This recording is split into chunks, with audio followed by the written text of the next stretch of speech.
Hello everyone, I just wanted to quickly go over some good gear for your mercenary if you're playing a chaos dot build, or at least this is the stuff I'm looking at.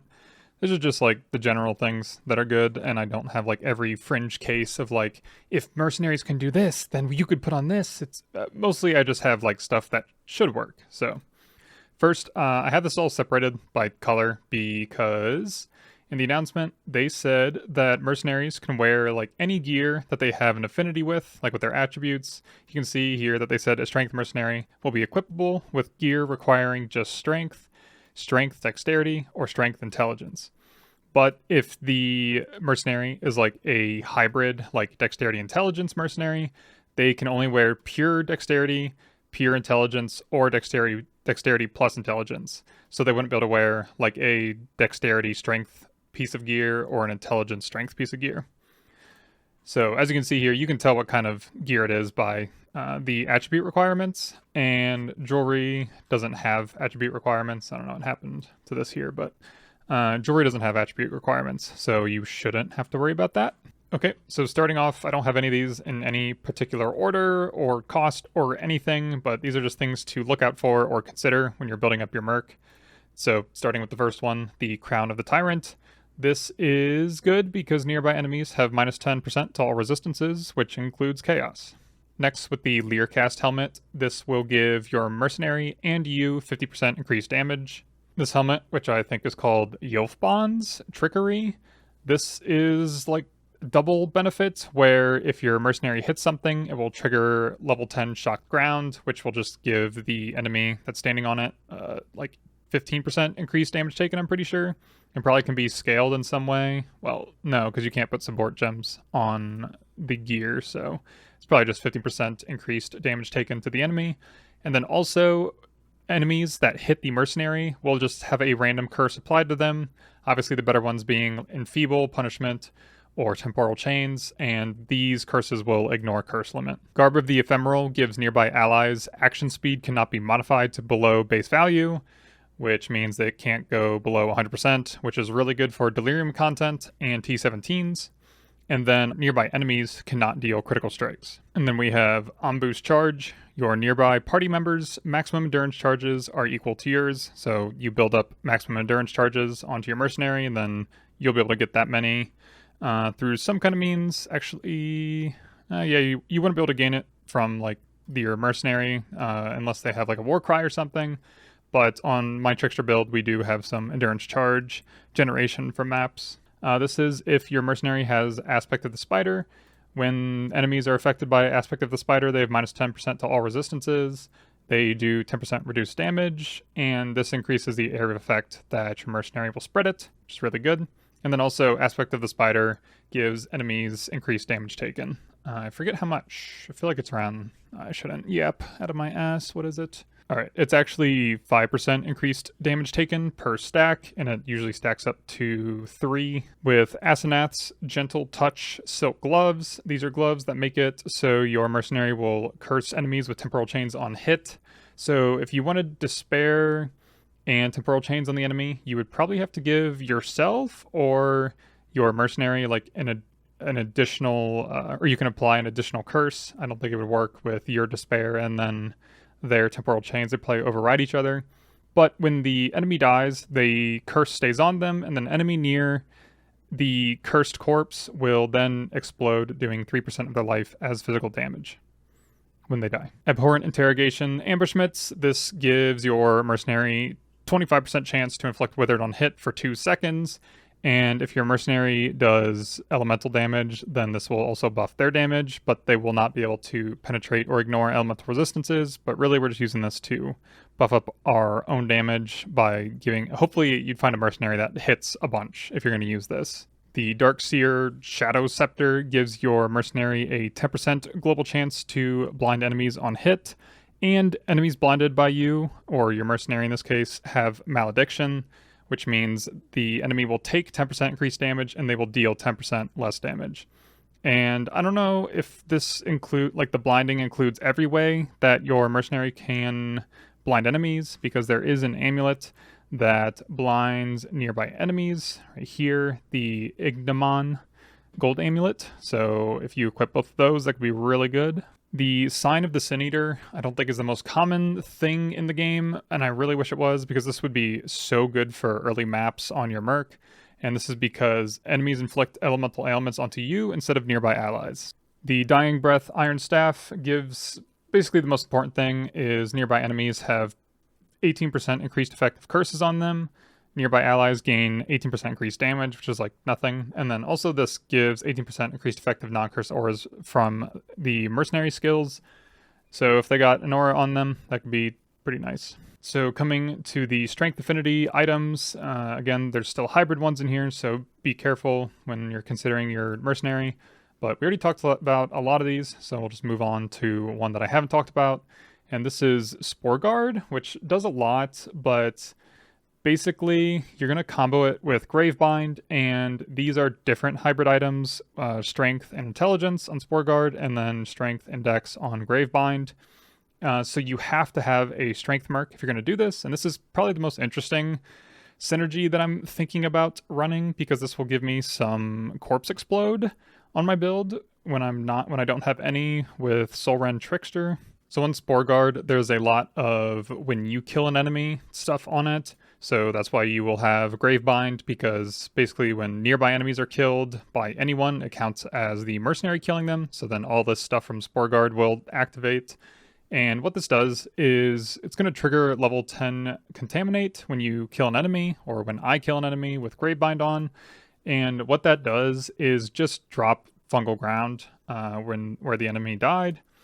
And right here, you can see what fungal ground does. It will give allies plus 25% to chaos resistance, which is definitely good for early mapping because I don't have much on the build. And then enemies on your fungal ground have minus 10% to all resistances. So that's really awesome. And then Sporeguard does more, where enemies on fungal ground that you kill, which the mercenary may or may not be killing stuff, but I will, and then Gravebind again. And this will deal 10% of their life as chaos damage because they will explode. So this is just a really cool sounding synergy. And also one thing you can do with Sporeguard here, let me show you. What you can do is actually put on anoints, which is really cool. So you can give your mercenaries anoints. Okay, this is from the same frequently asked questions that I just pulled the attribute stuff from, where they have, do mercenaries get passive skills from gear, such as the anointed notables on amulets, or keystones from uniques? And their answer is anointed passive skills will work, and keystones from uniques will also work. So we have this one here, that's what I wanted to anoint, called Worship the Blind Heart, and it takes 3 prismatic oils, so this won't be super early on, because they're a little bit expensive, but you will create fungal ground instead of consecrated ground. And we got to go back here.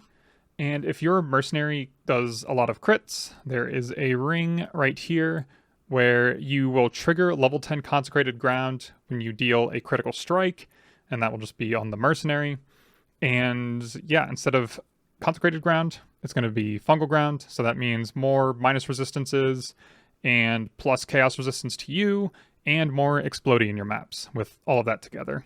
All right, so moving on, we have Kingmaker, this axe. It actually has a lot of effects where nearby allies have 30% increased item rarity, nearby allies have Calling Strike, nearby allies have plus 50% to critical strike multiplier, which doesn't really matter to us because we are dot damage.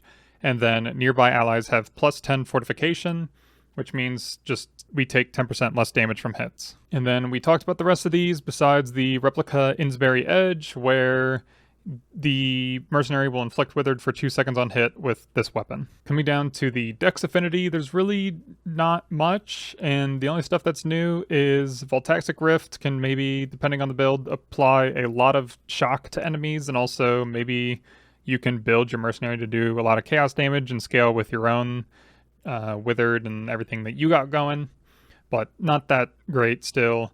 And then, I don't know if this is global on Asphyxia's Wrath, Feathered Arrow Quiver, but I don't know if this is global or not, where hexes transfer to all enemies within 3 meters when hex enemies die.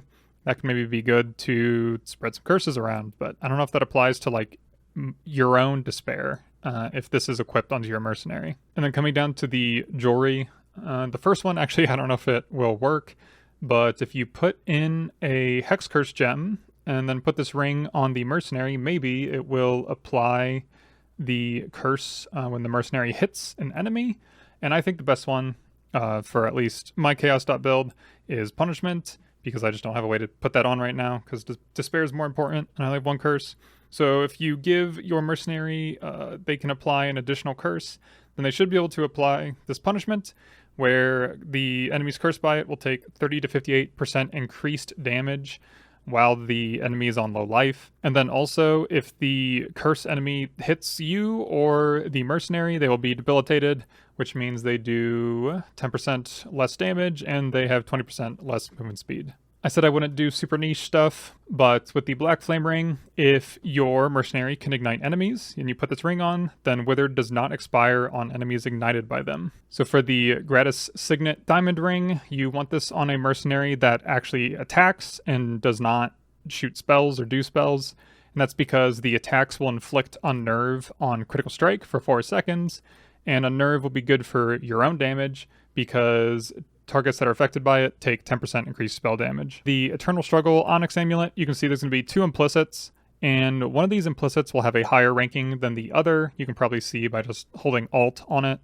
And you can see here that if the Eater of Worlds modifier is dominant, then the Mercenary's critical strikes will inflict Malignant Madness, and that means that the Malignant Madness on the enemies will make it so their action speed and damage is reduced by 10%. And then here, if the Searing Exarch is dominant, it's basically a 15% calling strike for your mercenary. So with the Gifts from Above Diamond Ring that I was talking about with my Sporeguard, one thing I didn't consider is that when it triggers the level 10 Consecrate when your mercenary deals a critical strike, I kind of thought it would trigger around the enemy for some reason, which doesn't really make sense. And it's because I want it to be Fungal Ground, which would obviously benefit us. But it will trigger it around the player, so around your mercenary instead. So maybe scaling the size of the consecrated ground could be good, or having a melee-based mercenary would be good, because they'll be close to the enemies, which it has to be a strength mercenary anyway, so it's kind of likely. Shaper's Seed here is a really common, unique item, and it's really strong. Nearby allies gain 4% of life regeneration per second, and nearby allies gain 80% increased mana regeneration rate, which is nuts. The Ignimon Gold Amulet, nearby enemies are blinded, super good. Okay, and then lastly we have 2 belts that kind of do the same thing, but one's better than the other pretty clearly, I'd say. The better one, Com's Binding. Nearby enemies convert 25% of their physical damage to fire, and you can reduce that fire damage by having fire resistance. So this is just basically physical damage resistance in some amount, depending on what resistance you have. And then Pyroshot Clasp, enemies ignited by your mercenary have 10 to 15% of their physical damage that they deal converted to fire. And then enemies shocked by you have 10 to 15% of their physical damage converted to lightning. So if this is perfectly divined and your mercenary can shock and ignite, it would technically be 30% of their physical damage being converted, which could be pretty nice. I guess that makes it better. And also, they don't have to be nearby. If your mercenary just sprays out ignites and shocks everywhere, then I guess this one would be better. Okay, and then for our Chaos Dot build, we do have one more item that is pretty good on your mercenary. You could consider it.